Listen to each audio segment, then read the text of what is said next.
Randy Rhoads would play his final concert with Ozzy Osbourne on Thursday, March the 18th, 1982, at the Knoxville Civic Coliseum. After the show, the band hopped on a tour bus headed to Florida. They were scheduled to perform at an outdoor festival called Rock Super Bowl the following day in Orlando. 24 hours later, a devastated Ozzy Osbourne would provide the following statement to state police. At approximately 9 a.m. on Friday, March 19th, 1982, I was awoken from my sleep by a loud explosion. I immediately thought that we'd hit a vehicle on the road. I got out of bed, screaming to my fiancée, Sharon, "Get off the bus." After departing, I saw that a plane had crashed. What started out as an early morning joyride on a friend's plane had quickly turned deadly. 3 people would die in the fiery plane crash, including lead guitarist Randy Rhoads, as well as Rachel Youngblood and Andrew Aycock, the band's bus driver. Join us on a supernatural journey as we explore the short but explosive life of Randy Rhoads. We explore his musical history, investigate the mystical facts, and examine the mysterious death of one of the greatest rock guitarists of all time. This is Death by Misadventure.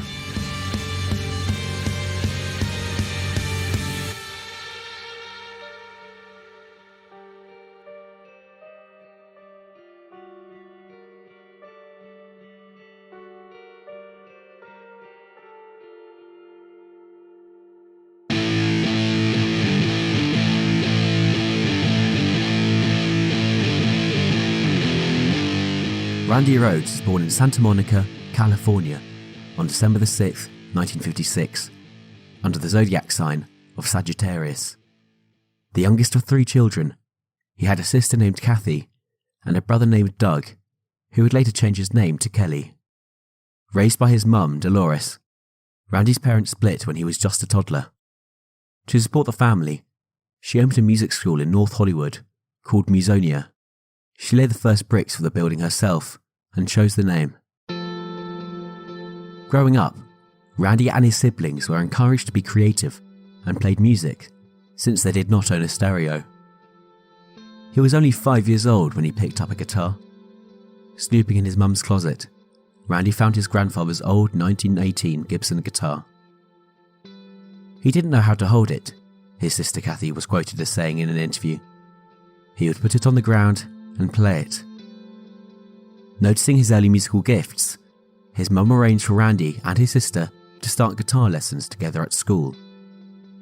After just 9 months, his teacher, Scott Shelley, admitted he could no longer teach Randy, since his guitar playing surpassed his own. However, home life was volatile for the Rhoads clan. With his parents divorced, his brother said in an interview it created quite a stigma for the family. Randy's mum was protective and strict with her children. His sister Kathy said her mum was not a warm, fuzzy person, and she remembers her telling 12-year-old Randy how gifted he was. And her brother burst into tears, because she didn't usually give many compliments. Randy continued to practice guitar religiously, and it worried his mum enough to consult a doctor to ask if constant playing would cause any permanent damage to his hands. To round out his musical ability, as a teacher, she taught him how to play piano and helped him to develop his understanding of music theory. Later, Randy would meet his first future bandmate and best friend, Kelly Garney, when they both attended John Muir Middle School. He taught his buddy how to play bass, and together they formed a band called The Whore. Although, Garney would later say the 2 bandmates were unpopular in high school because of their long hair. During this time, Randy quickly learned how to play lead guitar. His first band would play neighbourhood parties, and he would later form a cover band called Violet Fox with his brother, who played drums. During their 5-month stint as a group, they played songs by Mountain, the Rolling Stones, Alice Cooper, and David Bowie. However, the turning point in the guitarist's rock and roll journey was when he attended an Alice Cooper concert in July 1977. After the show, his brother remembers how Randy was mesmerised and catatonic just staring at the stage. Something clicked that night, and he believed it showed Randy what he could do with his musical talent.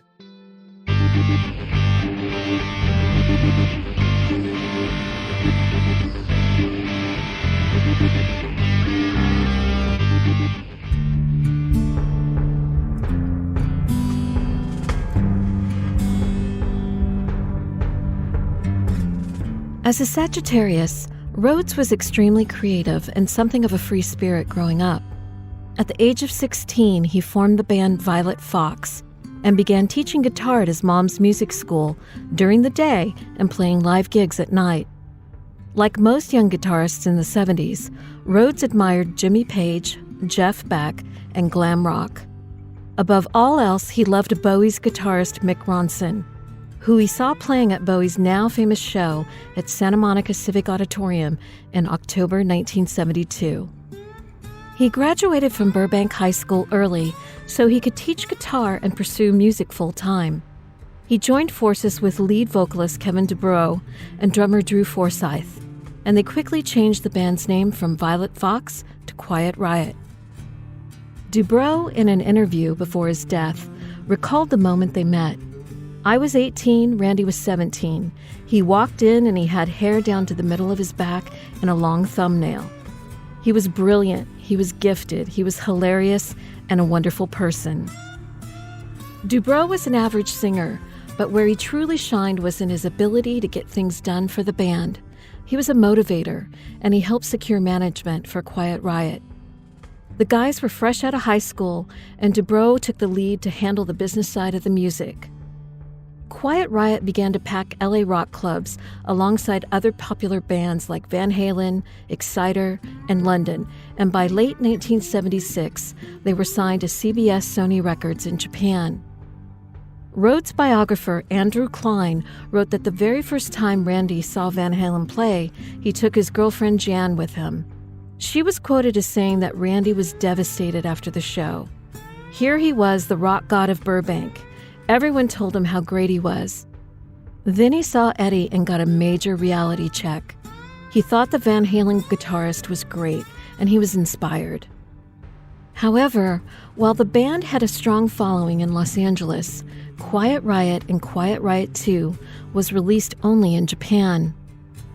Rhoads' long blonde locks and polka dot theme became the visual focal point of the band, as many fans began showing up at the shows dressed like Randy, emulating what the guitarist always wore on stage. He was the star of the show. However, fate stepped in, and his life was about to change forever when he met Ozzy Osbourne in 1979.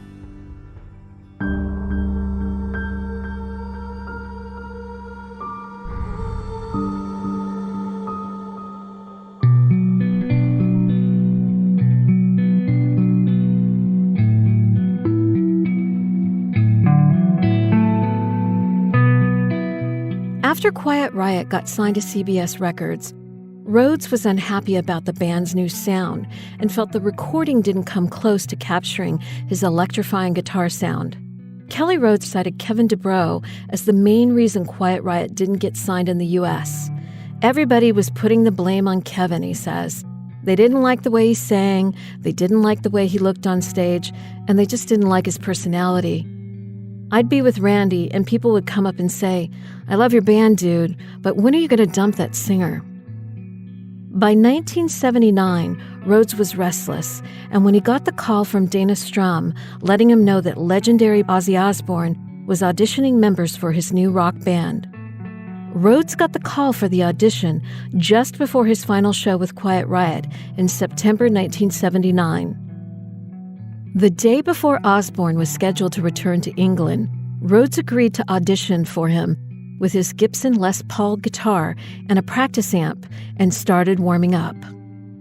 He auditioned for a very hungover Osbourne in a hotel room and barely had time finish warming up with scales before he was hired on the spot. Osbourne was quoted as saying of the audition, "He played this fucking solo, and I had to ask myself, am I fucking stoned, or am I hallucinating, or what the fuck is this?" Rhoads later said in an interview he had a weird feeling. He hasn't even heard me play yet." Ozzy turned out to be a shrewd judge of talent, even with a raging hangover. Originally, Osbourne's label had wanted to keep the band lineup all British. But after Rhoads blew manager Jet Records executives away with his high energy and guitar playing, he sealed the deal.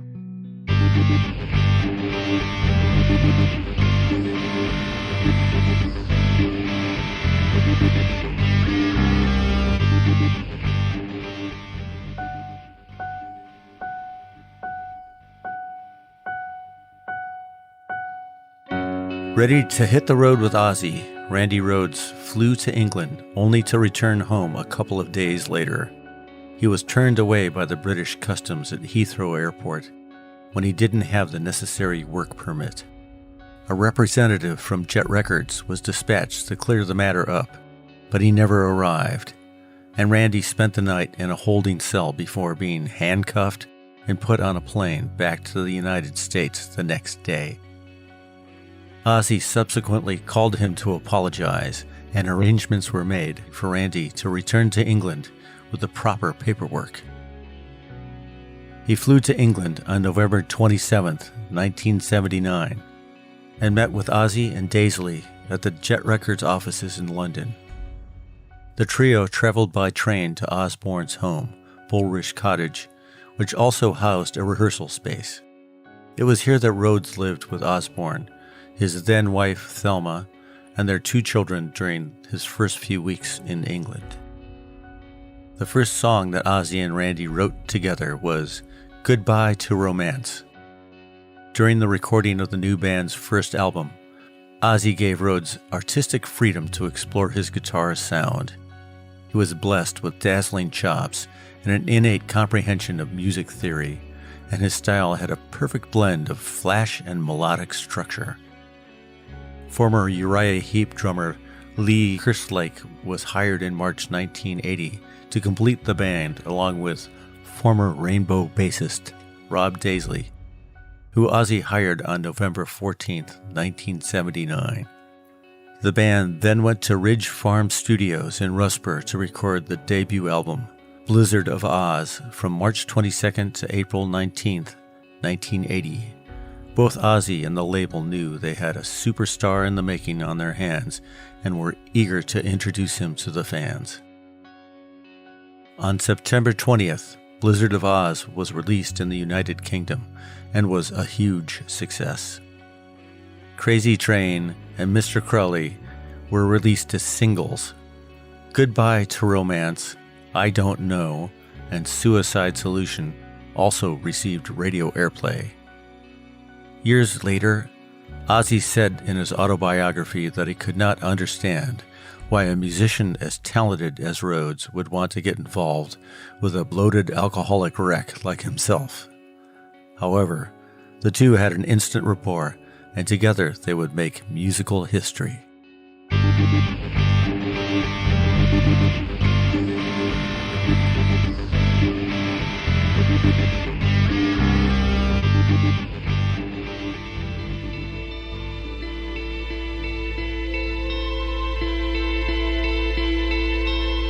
Sweet day, so cool, so calm, so bright. The bridal of the earth and sky. Randy Rhoads would play his last show on Thursday, March 18, 1982, at the Knoxville Civic Coliseum. After the show, the band hopped on the tour bus and headed towards Florida, where they were scheduled to play the Rock Super Bowl Festival in Orlando the following day. They stopped in Leesburg, Florida overnight to repair the tour bus the band was traveling in. There were just 2 houses located on the property where they were staying. One of them belonged to Ozzy's bus driver, Andrew Aycock. The morning of the 19th, while Ozzy and the rest of the band slept, Andrew got up and decided to take one of the private airplanes located on the property for a joyride. He first took keyboard player Don Airey and tour manager Jake Duncan for a flight on the plane. He then landed and took Randy Rhoads and makeup artist Rachel Youngblood on the second fateful trip. Randy had tried unsuccessfully to coax bassist Rudy Sarzo to join him on the flight, but Sarzo chose to get some extra sleep instead. Andrew flew the plane dangerously low and began to buzz the tour buses.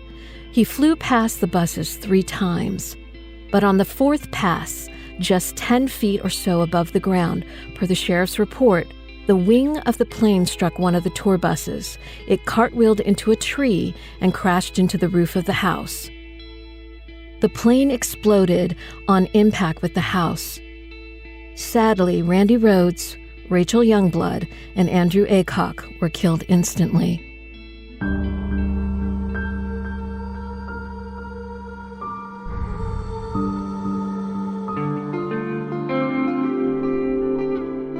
A day later, a devastated Ozzy Osbourne gave a statement to the police. At approximately 9 a.m. on Friday, March 19, 1982, I was awoken from my sleep by a loud explosion. I immediately thought that we had hit a vehicle on the road. I got out of bed, screaming to my fiancée Sharon, "Get off the bus." Meanwhile, she was screaming to everyone else to get off. After getting out, I saw that a plane had crashed. I didn't know at the time who was on the plane. When we realized that our people were on the flight, I found it very difficult to get assistance from anyone to help. In fact, it took almost a half hour before anyone arrived. One small fire engine arrived, which appeared to squirt 3 gallons of water over the inferno. We asked for further assistance, such as telephones, and didn't receive any further help. In the end, we finally found a telephone, and Sharon phoned her father. Sharon told the police, "I went to bed around 11:30 the night of the 18th. The next thing I knew, I woke with a huge bang, and the bus was rocking. My bed was at the back of the bus. I ran to the front of the bus to look out the windows. I had no idea where I was or what had happened. There was glass everywhere in the bus. Everything was upside down. The bus driver's ex-wife said, 'Don't look, don't come out.' I left the bus and I saw flames coming from a house and a big hole in our bus. I ran screaming, trying to find out what had happened, but no one would say. Then I found out. I asked for a phone. I was told by a man who I didn't know that there was no phone and to keep my mouth shut, and I didn't see anything. I told him to go to hell, and then I found a phone. I did not see the crash. All I saw was fire." Eerily, Osbourne would later reveal in an interview his final conversation with Randy Rhoads after the show. The guitarist warned Ozzy about his heavy drinking, and the last thing Randy said to him that night was, "You'll kill yourself, you know, one of these days." Little did both rock stars know that in less than 24 hours, one of them would be dead.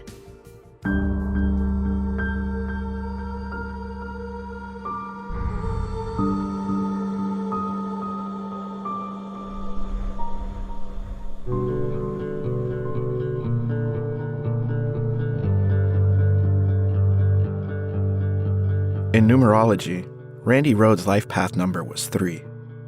This is the number of consequences, and it shows a life with creative opportunities and deadly pleasures. The number vibration reveals a man who was a soul searcher and loved by everyone he met. Although Ozzy Osbourne has stated many times that his good friend rarely drank or did drugs, he still enjoyed living the rock and roll lifestyle. In Rhoads' case, he unfortunately suffered the negative vibration of number 3 and took an early exit to the afterlife because of the consequences of others. Had the pilot not been taking drugs that morning and not flying the plane recklessly, the guitarist may still be with us now. Rhoads died on March 19th, and his death number 6 shows a karmic debt must be paid. Another factor is he was born on the 6th, and this number is sadly often associated with death and karmic ties. And although it doesn't mean that this alone is enough to show that someone will die young, it is a strong indicator that this would be an inauspicious day for Rhoads to go on a joyride. Especially with an unlicensed pilot, as there was a possibility of evil forces at work. Sadly, this is exactly how the supernatural energy played out. Ozzy Osbourne always said, after Randy Rhoads' death that he couldn't understand why someone so young and talented would want to work with him. But if we look at it from a numerology and astrology perspective, it's no surprise. The reason I believe is that Ozzy was born on December 3rd, 1948, which means that he also had his sun in Sagittarius and moon in Capricorn, exactly like his good friend Rhoads. They were musical soulmates, and I believe they shared an incredible creative bond for several lifetimes. This aspect shows me that these two rock stars were like twin brothers. In fact, in a previous interview, Ozzy was quoted as saying about his first meeting with Rhoads, "I loved him in an instant. I fell in love with him as a player, and I fell in love with him as a person." The two rock stars shared an intuitive connection, and when they worked together, it was pure magic. Ozzy would give Rhoads a melody, and he'd work a riff around the melody. They loved playing on stage together, and offstage, Ozzy said he was the most dedicated musician he had ever met in his life, and was a master of his art. But if they had a similar numerology and astrology patterns, then why didn't Ozzy also die in the plane crash? Well, first, he wasn't married to Sharon Osbourne, who I believe is Ozzy's guardian angel. She is the protective force that surrounds her man, and has a life path number 1. She's in charge. The other answer is that astrology and numerology charts are far more complicated than just a sun and a moon sign. And Ozzy didn't have the same astrological aspects or the life path number as Rhoads. Ozzy was born with the life path number 1, and Rhoads had the life path number 3. Yes, they shared a soul contract to be members of one of the greatest rock bands of all time, but it had karmic strings attached. Their destinies intertwined forever. Rhoads would leave this world unexpectedly, and Ozzy's life and music would be forever changed because of it.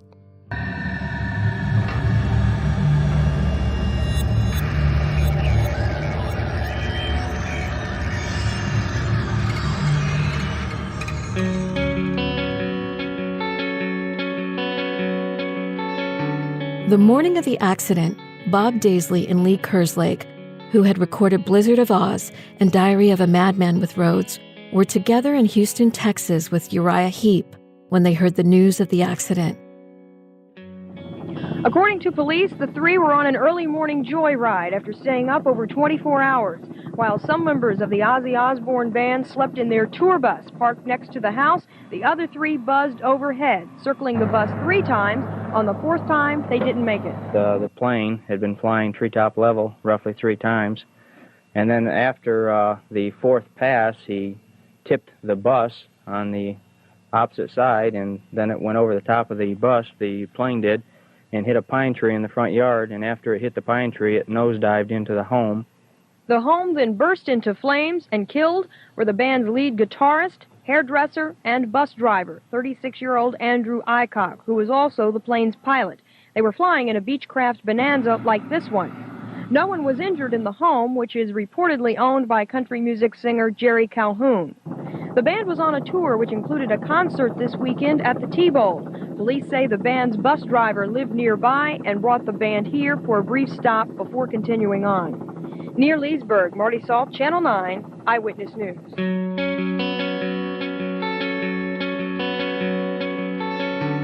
He said he was sitting at the bar when Bob came walking in, looking like he had seen a ghost. Lee asked, "What's wrong?" And Bob told him there was a plane crash earlier in the morning and Randy was dead. Both devastated, they spent the day crying their eyes out over their friend they loved so much. Rhoads' longtime girlfriend Jody was in her car when she heard a block of songs from Blizzard of Oz on the radio before the DJ announced the accident and the news that Randy had been killed. She was too distraught to continue driving. It was later revealed after the autopsy that the pilot Andrew Aycock's system tested positive for cocaine. Rhoads' toxology test revealed only nicotine. Osbourne later said that Aycock had been doing cocaine all night prior to the crash. The NTSB investigation determined that his aviation medical certificate had expired. Andrew's estranged wife had spent the last fateful night on the bus. The band knew the driver was attempting to get back together with her. and witnesses described his state of mind as agitated in the hours before the tragic crash. Bassist Rudy Sarzo would later state in an interview that he believed the pilot's troubled emotional state that day, combined with the effects of the cocaine, was directly responsible for the terrible accident. It was later learned that Aycock had been the pilot in another fatal crash in the United Arab Emirates 6 years earlier, and karma had finally caught up with him to collect one last debt.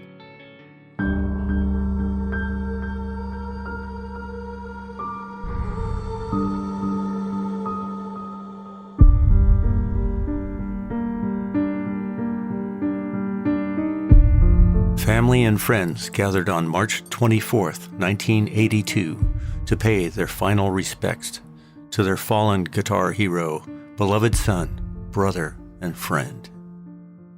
The memorial service was held at First Lutheran Church in Burbank, California, where Randy had attended every Sunday with his mother and siblings, and where Dolores Rhoads taught choir. The pallbearers at the emotional funeral included Ozzy Osbourne, Rudy Sarzo, Tommy Aldridge, and Rhoads' former Quiet Riot bandmate Kevin Dubrow, along with his old pals Frank Santa Cruz and Kim McNair. Family friend Arlene Thomas played an acoustic guitar and sang in the background during the touching service. After the service, a motorcade drove 63 miles from Burbank to San Bernardino to the rock guitarist's final resting place at a mausoleum in the Mountain View Cemetery. His mom, Dolores, chose her hometown, San Bernardino, to lay her son to rest. Every year on March 19th, on the anniversary of his death, Randy's sister Kathy and brother Kelly will visit his grave to meet with fans, share stories, and celebrate their brother's life.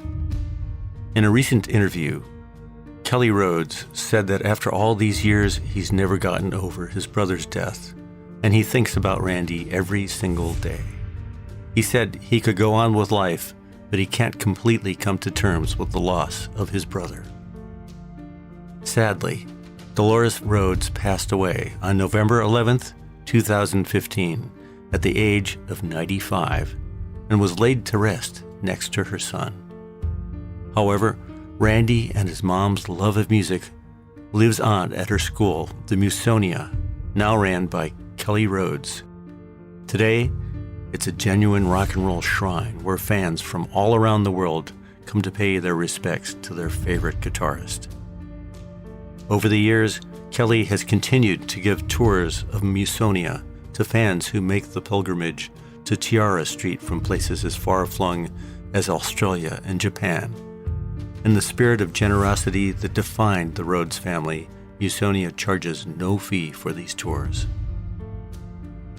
For Ozzy, nearly 3 decades later, talking about Rhoads after their collaborations were reissued, Osbourne admitted that he still takes antidepressants to deal with the loss. Randy gave me a purpose. He gave me hope.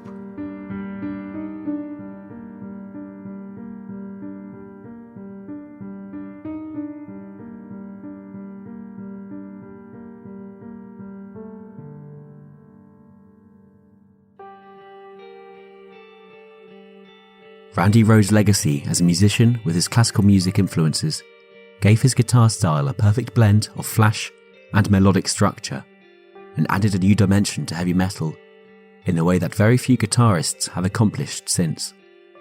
In the last 6 months of his life, Randy had become disenchanted with the rock and roll lifestyle and told his family and girlfriend, Jodie, he was considering quitting the band to continue his studies in classical music. Sadly, he never got the chance. For his family, life was never the same without Randy's charismatic presence, especially for his mum. After his death, she never put up another Christmas tree, and time stood still in her home and heart. She refused to allow anyone to enter her son's old bedroom because she wanted to leave it exactly the way he left it just a few days before his death. Randy's death also took its toll on bassist Rudy Sarzo, who found it too painful to continue playing with Ozzy Osbourne. and he left the band shortly after. He would later write a book about his time with Ozzy and his friendship with Rhoads, called Off the Rails. Every year, a memorial concert is held to celebrate the life of one of rock and roll's greatest guitarists. The two most recent shows in 2018 were held at NAMM and in Las Vegas, and headlined by his brother, Kelly Rhoads, and included Rudy Sarzo, plus other notable band members from Foster Pussycat, Stryper, Billy Idol, LA Guns, Hell Yeah, and many other musicians. Anyone who has attended the show calls it a one-of-a-kind spiritual musical experience. To this day, Randy Rhoads is remembered for being an incredible musician and teacher. He's loved by family, friends, and millions of fans. Gone, but never forgotten.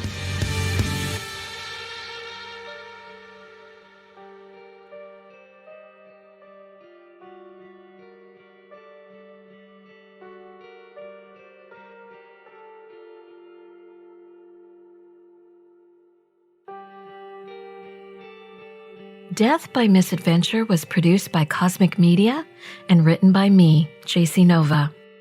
Our supernatural team of co-hosts includes the talented Eduardo Fahey in London, Tom Dre, our master numerologist and paranormal investigator in LA, Paul Robinson, magi and musician in Marin, and myself, I'm a psychic astrologer and paranormal investigator in Los Angeles and San Francisco.